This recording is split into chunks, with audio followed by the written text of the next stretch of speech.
You're watching a Big Z review.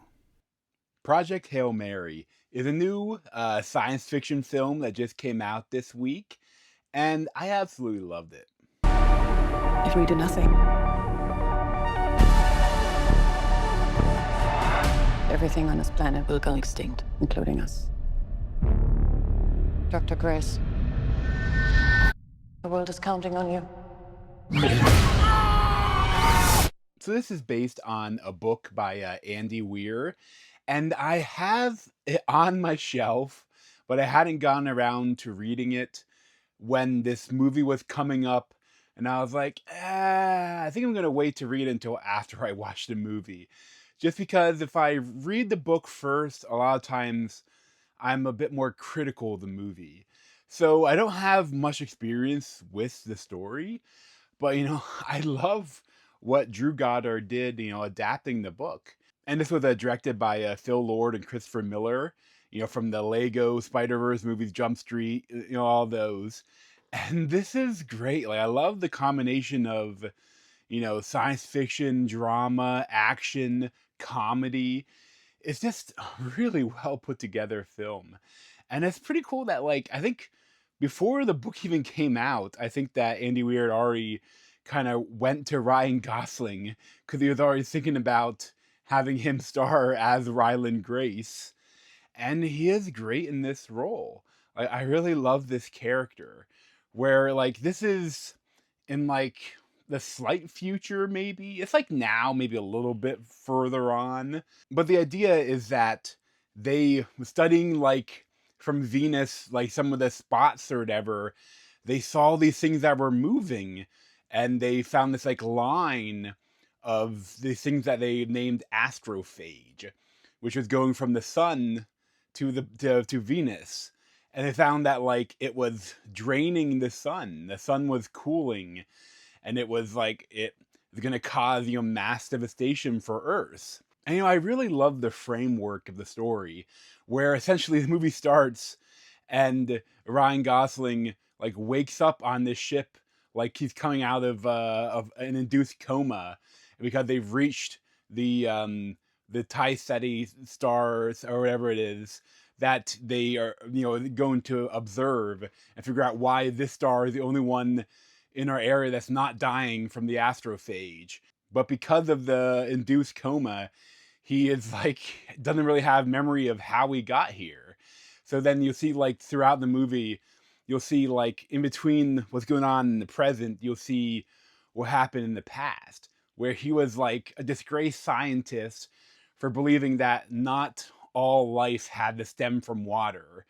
And then now he became, like, it's a teacher.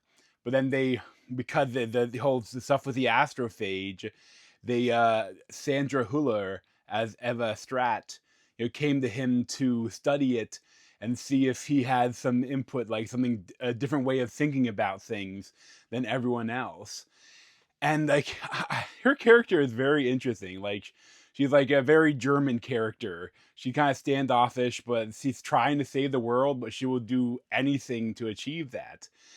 And also, too, there's a funny guard there that's kind of with them in the past. And you see that, like, in the present, he's the only one on the ship. Like, everyone else, they died in the stasis, in the coma. For whatever reason, they didn't survive. And so he's a scientist that doesn't remember what's going on. He's not a pilot. He's not a mechanic or anything. So he's not an astronaut. So he has to figure out, how to do this, how to, figure out why this sun isn't dying while all the other suns are. And now I reached a part of the review where technically it's a spoiler, and at the same time I know that, like, some people are annoyed at the movies for spoiling it in all the trailers. But then even Ryan Gosling was like, how do you have a trailer for a movie like E.T. without showing E.T.? So how can you have a trailer for Project Hail Mary without showing Rocky? And Rocky is no, he doesn't have a face. He looks like a weird, like, insect made of rock. but he has so much personality in that puppeteered body that, like, he is the heart of the film, and his voice by James Ortiz, and I love the friendship that builds with them, because essentially this is an alien from another solar system that also observed that this sun wasn't dying and was sent here to figure out why. And I love the difference in the ship. The ship is so crazy, but it's really interesting because, like, even though the ship is like completely past what we could do, they also didn't have a concept for, like, radiation. So, like, he was protected. And essentially, I forgot that the whole idea why they're able to go to other solar systems, like, there is no, like, wormhole or other magic space travel. Essentially, they use the astrophage as a form of incredibly fast travel. So it's kind of really interesting, and both of their civilizations have figured that out.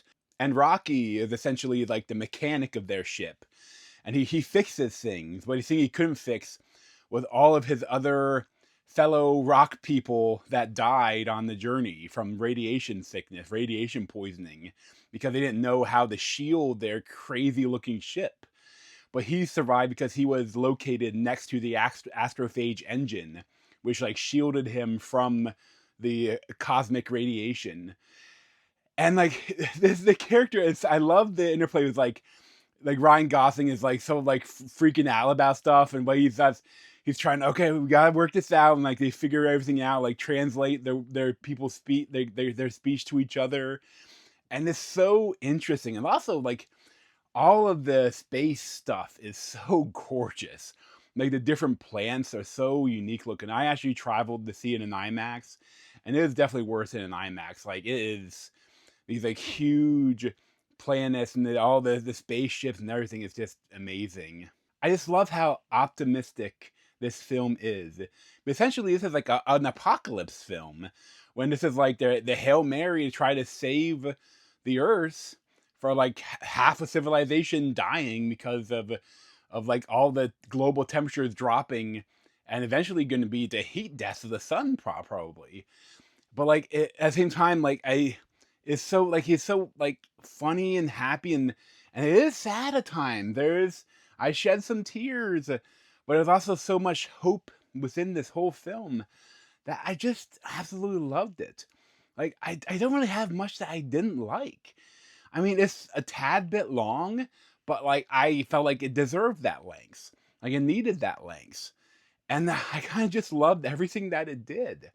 I really hope that this movie does well, because this is an original film, based on a book, but it's an original story.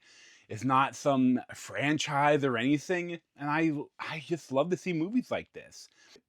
It is just such an amazing science fiction film that is, like, kind of realistic with all the science fiction stuff, and I hope people go out and see it, and I hope everyone loves it as much as I did. But I probably give, like, a 9.5 out of 10. Like, I might even go higher than that, but I think I have to see how it holds up to multiple viewings. But thanks for watching. If you want to see more of me, you can subscribe down below. Thanks.